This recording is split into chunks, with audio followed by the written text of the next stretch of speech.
Let's go. How we doing? We have made it to week 4 in the NFL season of 2020-2021. Yes, we did it. 4 weeks in. A lot of shit has gone down. We started off by COVID. COVID went wild this week. Not only did it hit the NFL, but it hit everybody. You know what I'm saying? Everybody. Anyway, we got exciting matchups all across the league this Sunday. Look, it's simple. You know, we got headlines, storylines, whatever kind of lines you want, we got. All right, simple as that. Some of my top headlines going into this week are Nick Foles, the perennial BDN, comes in for Mitchell Trubisky, rallies the Bears back, really threw 5 touchdowns in 1 quarter, ended up only counting for 3, but you know, we'll take it. For Nick Foles, this week gets a little interesting because he's not playing the Atlanta Falcons defense. All right, he's playing the Indianapolis Colts defense. Now, you may have not heard, but that defense is legit. That defense will cause problems for anybody. So Nick Foles coming in first week as a starter. All eyes are on him. You know, it's exciting. It's an exciting time to be a Bears fan. It's also kind of sad time to be a Bears fan when they finally threw in the towel like everybody else did last season, in the sense of Mitchell Trubisky is probably not going to be the answer for the Chicago Bears. So, you know, you could look at it two different ways. You know, you got your half empty and half full. You choose your side. I'm not going to do it for you. It's really just that simple, though. I'm interested to see if Nick Foles can handle this top-ranked defense, which, you know, is misleading early in the season. Really, anything top-ranked or bottom-ranked, for that matter, the first 6 weeks of an NFL season, I usually take with a grain of salt because the sample size is way too small. Now, the NFL, the limited amount of games, every game, you know, counts more than ever towards your resume. So I understand where you come from that. But for me, you know, top-ranked offenses, defenses, all that, first 6 weeks really tells you who it is. I think that's a solid point, especially in this season more than ever with COVID taking away the preseason. So I'm excited to see what Nick Foles can do. I want to see who the Bears are on offense because, you know, in a way you kind of feel like you never really got that. You know, you never understood who they were. I was actually reading an article from the wide receivers coach of the Chicago Bears saying that, like, the offense is going to open up because now they could hit back shoulder throws. I mean, I didn't know that. I watched the game and, you know, I did realize the back shoulders throws weren't really something I saw Mitch do, but like the fact that they took that out of the offense, it's exciting. If you look at it that way, it's very exciting to see, you know, what this offense actually is, how lethal are the weapons, you know, how good is David Montgomery? Maybe they don't load the box as much. It's going to be interesting. Let's see what Nick Foles can do. Drew Brees, is he dead? Is his arm dead? You know, everybody's trying to say Michael Thomas, but I don't think it takes Michael Thomas to see if you could throw the ball deep or not, and he's out against Detroit again this week. So I'm on the cliff theory of Drew Brees. I think not everybody's Tom Brady, and not everybody can do the TB12 method, although there's a book so you can follow it. Feel free, Drew Brees. I'm talking to you. The eye test speaks for itself. Looking at Drew Brees play these last 3 weeks, the man has not thrown it deep. You know, I was watching the game last week with my friends, and I'm like, watch Drew Brees. He won't throw the ball deep. And they're like, you know, that's cap. No way. And at the end of the game, they're like, damn, bro, Drew Brees did not throw the ball deep. I'm like, well, you know, I think he's going to have a rough week. I think his arm is shot. If he continues to do this with Michael Thomas back and the Saints are out of the playoff picture, you know, Jameis Winston was a starter last year. Yeah, he threw 30 interceptions, but he also threw 30 touchdowns and 5,000 yards. Now, if Sean Payton can learn, or if Sean Payton can teach Jameis Winston to not throw to the other team, hey, I mean, he's not a bad option. He could fling that thing, and he can throw it deep. You're looking at your yin and your yang. Somebody who can't throw it deep, doesn't turn the ball over. Somebody who could launch it, but he'll probably throw a pick as well.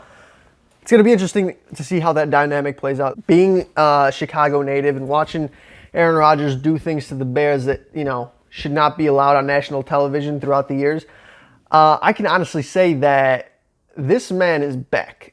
Not saying he ever left, but he's back to, you know, yeah. He's going to wreck the league. He's on his shit. He's doing things with people that last year we said he couldn't do anything with. I mean, he's just Aaron Rodgers. He's flinging that thing around. He's like showing Patrick Mahomes that, you know, The original is still here. The OG is alive and well. So Aaron Rodgers doing big things. Watch it continue against the Falcons. If Nick Foles can shred him up like that, whoo! Start everybody on the Packers for fantasy. Now, I want to dive into some matchups here this week. Some enticing matchups that I saw. We'll go back to New Orleans. We'll go back to Drew Brees, and they're facing off against the Lions. Now, from outside looking in, you see that matchup Saints-Lions, and you're thinking resume. You're thinking what happened the last few years. The last few years, the Saints have been legit. You know, playoffs, not so much, but regular season, legit. And the Lions, well, they're the Lions. They're not really, call me crazy. But watch this. Drew Brees can't throw the ball deep. Matthew Stafford can. The Lions can put up points, and they just beat the Cardinals, and they made Kyler Murray not look like a early season MVP candidate like people were saying, ESPN. So the Lions are going to upset city. The Saints are going down to the Lions. Upset of the week. Might have another one, a little more shocking, but that's what I'm calling. You know what? We'll stay on the whole upset topic, right? We'll jump into the Los Angeles Chargers versus Tampa Bay. Yep, gonna be a fun game. This is right, Tom Brady's sort of opening. It's week 4. You had time to adjust. You got some dubs. You lost some games. Chargers, from the outside looking in, well, they got a rookie quarterback and a bunch of injuries. What are you going to do? I will say this. It's going to be a close game. I watched that Chargers-Chiefs game. They're not going to just lay down. And Tom Brady is not Patrick Mahomes. I'm not saying it's a blowout, but I'm saying the Chargers defense can hold Tom Brady. They're without Godwin and Fournette. I just think that the Chargers can outplay them from start to finish by keeping the ball on their side with Eckler and Kelly running the rock like they have been, and Herbert making plays. He's a rookie, but he's impressed, and I think he'll have a signature win here. I just have this feeling that the Chargers are coming out swinging. That's how I see it. I feel it. There's something about it. I'm rocking with it. Let's go. Matchup number 3. Count it. 1, 2, 3. The 0-3 Texans versus the 0-3 Vikings. Big matchup for season's sake. Deshaun Watson had a rough outing the first 3 games. I mean, Chiefs, Ravens, Steelers, boom, boom, boom. Without DeAndre Hopkins and a suspect defense, that's an 0-3. But it's not one of those 0-3s you're like, damn. It's not a Giants 0-3. It's not a Jets 0-3. It's you lost to 3 really good teams, and 2 of those 3 teams could be in the AFC Championship. The Vikings, however, they lost to the Packers, right? That was, I could have told you that would happen. And then that Titans loss last week, I thought that was, them bouncing back, and they didn't. I mean, Kirk Cousins, man, guaranteed contract and all. That team is looking sad.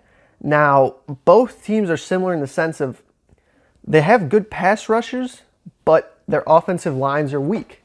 Now, we're looking at Kirk Cousins and Deshaun Watson. If you're blitzing Kirk Cousins and you're getting pressure on him, he's not Deshaun Watson. He's not going to run out of the pocket and make plays. He'll try. He's not going to sit there and get rocked, but he'll try. However, you do that to Deshaun Watson, he'll make the play. I think that's going to be the difference in the game. The fact that Deshaun Watson can make plays when the play breaks down versus Kirk Cousins, who can't. I mean, just that simple. It's going to be one of those games where it's going to be messy. They're 0-3. Very hungry. It's going to be intense. It's going to feel like a playoff game because in a way it is. You're 0-3. I mean, in the Vikings division, you're looking at the Bears and the Packers, both 3-0, and the Lions are 1-2. You're at the bottom of the barrel right now. You need that win. And the Texans, I mean, you're 0-3. You got the Jags in your division. You got the Colts who are 2-1 playing a 3-0 Chicago Bears team. And I can't remember the 4th team in that division, but it's the Titans who are 3-0. So, the Texans, a playoff team last year, are also looking at like this game as this is the season, and you have Deshaun Watson, right? You can't go 0-4 with Deshaun Watson, although I've said that before and that didn't really work out. We're saying that Deshaun Watson's going to take the dub. It's going to be a close game, but I do see the Texans winning this game for what I mentioned earlier, his mobility, his legs, his action, right? Deshaun Watson is magic. He's the magician. He's going to do it. He's going to make things happen just like Baker Mayfield. Yeah, I said it. The Cowboys disappointed me a few weeks ago when they somehow beat the damn Falcons.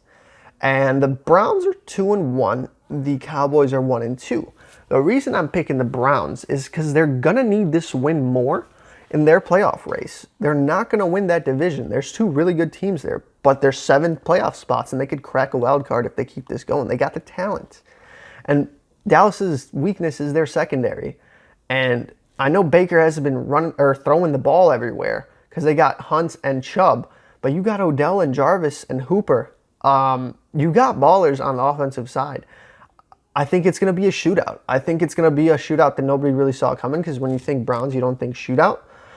I think Stefanski's going to have some things prepared for Dallas that they're not going to see coming. And I honestly think when it goes down to head coach versus head coach, I'm picking Stefanski, because Mike McCarthy should have lost against the Falcons because of his idiotic coaching decisions.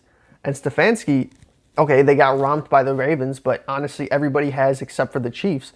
So you can't really look at that and say, wow, they suck, because they're 2-1 now. And they rallied some good wins, and they kind of found themselves in their identity. So look out for that. I'm picking the Browns to beat the damn Cowboys. And I think Baker's going to have some swag. I think the talk next week is Baker back? Because the Cowboys can go 6-10 and win that division. I mean, that's garbage. The Eagles are playing with practice squad receivers again, and Carson Wentz is trying to beat Aaron Rodgers, but he's really looking like Nathan Peterman. So you got the Eagles 0-2-1. You got the Washington football team 1-2, and you got the Giants 0-3. And you can't tell me that Giants, Eagles, and Washington is better on paper than Dallas.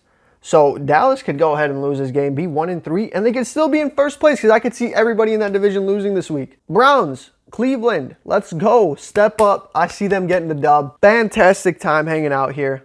I hope you heard what I said. I hope you interpreted what I said, and I hope you watched for what I said on Sunday. All right? It's going to be a fun time. Stay tuned. Next week, we're doing the same thing. I might have a special surprise. 2 videos. Stay tuned.